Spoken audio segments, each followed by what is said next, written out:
అన్నారు. ఒక్క ఏడాదిలోనే వ్యవస్థలన్నీ నిర్వీర్యం చేశారని ఆరోపించిన రజని వ్యవసాయం పరిశ్రమలకు ప్రోత్సాహం లేక ఆర్థిక వ్యవస్థ తూలిపోయిందన్నారు.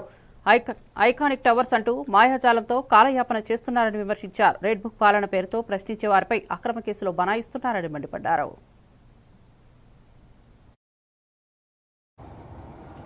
ఒకటే విధానం, ఒకటే పద్ధతి, ఒకే ఒక ఆలోచన, పీపీపీ మాడ్యూల్, ప్రైవేటైజేషన్.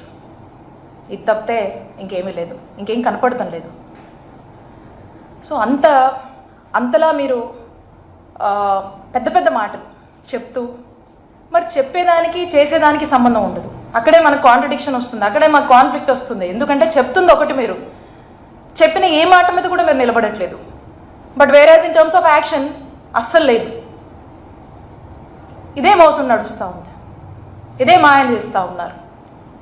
ఈ రోజున మనం చూస్తున్నట్టయితే ఎన్నో అంశాలు ఉన్నాయి. ప్రతి దాంట్లో ప్రతి సెక్టర్ గురించి మనం మాట్లాడచ్చు. But I'm talking about health and especially medical colleges. ఒక నాయకుడు ఒక భావితరం కోసం, భావితరాల కోసం, వాళ్ళ యొక్క భవిష్యత్ కోసం, భవిష్యత్తులో వాళ్ళ యొక్క ఆరోగ్య సేవల గురించి ఆలోచించినప్పుడు ఒక చక్కటి టెరిషరీ కేర్ సర్వీసెస్ని ఎక్కడో ఈ రాష్ట్రంలో ఉన్న వాళ్ళు ఇంకో రాష్ట్రం మీద డిపెండ్ అవ్వాల్సినటువంటి అవసరం లేదు.